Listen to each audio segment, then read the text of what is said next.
Less than 6 months ago, Hurricane Sandy did great damage in New York City, especially in Queens and especially in the neighborhoods of Breezy Point and Far Rockaway. Tell us where you think the city's rebuilding plans need to be improved, and please describe how you would get the job done. In particular, talk about options for people whose insurance and FEMA support will not cover the expense of a new home and for whom rebuilding is not an option.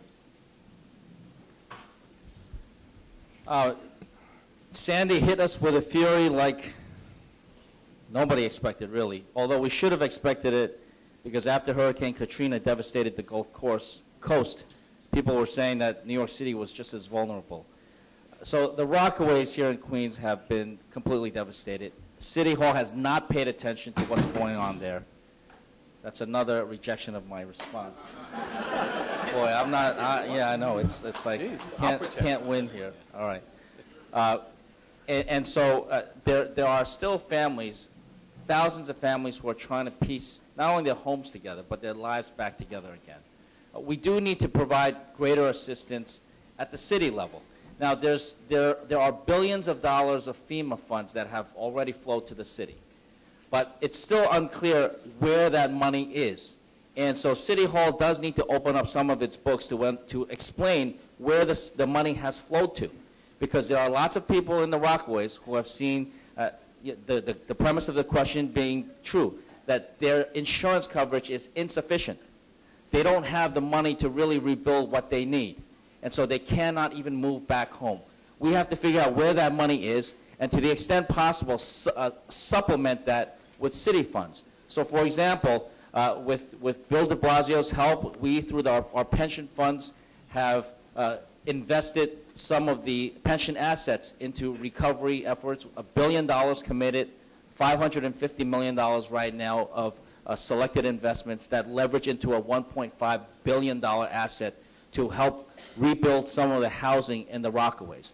There's more that the city can do, but the first and foremost is let's figure out where that federal money actually went. Well, one of the reasons why I'm running for mayor is because I'd like to run a proactive government. The city of New York has had warnings for 10 years about a storm like Sandy. Experts at Columbia, at Princeton, said we were going to get hit with a storm like Sandy and actually described what would happen. 6 weeks before the storm hit, the front page of the New York Times, top fold, right hand, had a Columbia climate scientist saying exactly what this storm would do. It happened 6 weeks later. So basically what we have is a reactive government. No hearings over 10 years about any of this stuff, about protecting our coastline, about our power grids, moving the generators upstairs, they shouldn't be on the ground floor. None of that happened. It was really a dismal failure of planning by the city for the last 10 years. And now, of course, we're in a crisis mode. And I've spent a lot of time in Rockaway. I spent a lot of time on Staten Island and in Coney Island. Those people are devastated. They have no clarity. They don't know whether to build, how to build, what the zoning rules are, what the insurance issues are. They've got health issues with mold. The city of New York is not doing enough. I've called for a task force in each of the boroughs, 24/7, people on the ground, from the insurance agency at the state level, the health department, and some coordinator that people can speak to on a regular basis, a liaison, and all they're getting is one-off solutions. You know, there's a meeting once in a couple of weeks. They come in, they leave. People need answers. They want clarity. I think what the city has done over the last 10 years is a calamity, and the follow-up after the initial burst of activity with a lot of the elected officials running around is now to become an afterthought. And those people are really suffering, and I've called on the mayor 6 weeks ago to establish task forces, and nothing's been done. And those people are left hanging. I want to pick up on the point about the lack of communication, the lack of clarity, and there's so many pieces to the question that was asked, but I just want to start with this one. After the storm, we helped mobilize volunteers all over the city. A lot of folks went to Rockaways, Staten Island, Coney Island, Red Hook, you name it. I went out to Howard Beach at one point 10 10 days, 12 days after the storm. And we took teams of people going door to door to homeowners. And the amazing thing was that the vast majority of people we met said they either had not heard anything from government or had not gotten clear answers. And then months later, we found the same problem existing. Folks who had put in FEMA claims and still were waiting, didn't have a clear answer of what was possible. Folks fighting with their insurance companies that needed government on their side to help expedite those claims. You know, the mold issue became bigger and bigger in the weeks after Sandy. I, in December, proposed a multifaceted plan to address mold that would have taken a very aggressive city role, but would have had the virtue of being FEMA reimbursable. The mayor, literally, and this is another thing we have to understand about what life's like in our city right now. This is just weeks after the storm. I am the second highest ranking elected official in the city, elected citywide, and I sent a formal proposal to the mayor on how to confront mold that was affecting thousands and thousands of New Yorkers, and that we never to this day have gotten a formal response. It was ignored. And so I think the big picture story here is we have some options. We have some of the federal aid that's coming in that we have to make important decisions on, in many cases with the state, that will be crucial to hardening our assets, protecting subways and tunnels and other things going forward. We have to get that part right. We have the opportunity with that funding and perhaps some of our own resources and future federal funding to restore wetlands, which is one of the most strong, believable options in the face of this climate change. We also have the opportunity to work with people who have been dislocated by this on an ongoing basis, not to leave them out there to figure out a path, but actually to have city offices work with them until they get to a point of resolution. There's still thousands of people who don't know when that day will be. I think Governor Cuomo did a service by saying to folks who live below sea level, at least there was an option. If they chose not to stay, there was going to be state financing to help them make that transition.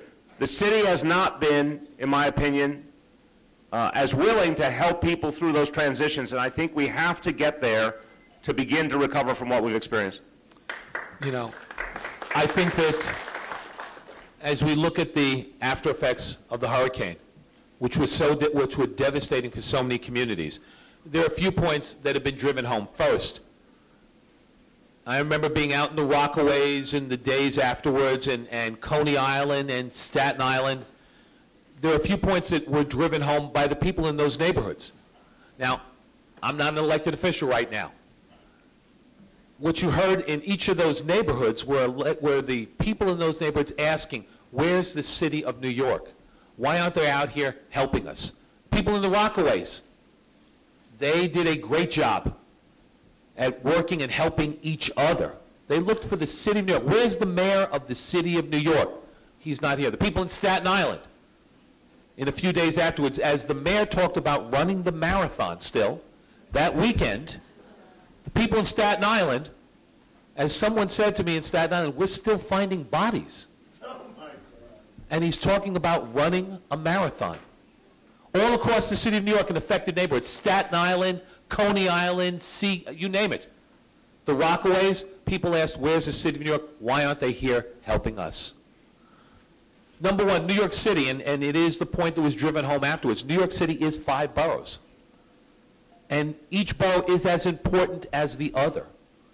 That didn't occur after this, and honestly, that is part of an attitude that indicates that all of New York City somehow isn't equal. There is going to be dollars from FEMA, capital dollars also, dollars from the private sector, dollars from utilities. We're going to have to rebuild and rebuild better and smarter than before. I remember being out in the Rockaways and ran into someone who I knew, and he had indicated his house was down on the water. I commiserated with him and said, I'm sorry about, it must be horrible. His home and some of the homes right there were okay. And I said, how could that be? They had built the grade up outside. The dunes were increased outside. They were safe while many of their neighbors weren't. We have to rebuild smarter and better and stronger. We just can't say, let's come back all at one time. I've advocated putting a deputy mayor for infrastructure in City Hall. Let that person start to coordinate so we really use those dollars and use them well, working with communities across the city of New York that were impacted. We can't go back and do it the same way it was done before, because the one thing that is clear, extreme weather patterns are part of our future now also. We used to look at Florida and other places and say, wow, I'm glad that's not us. That is us now. So we have to do things better and different and smarter and make sure we maximize resources, things are coordinated, and we work with communities across the city of New York to make sure we all bounce back.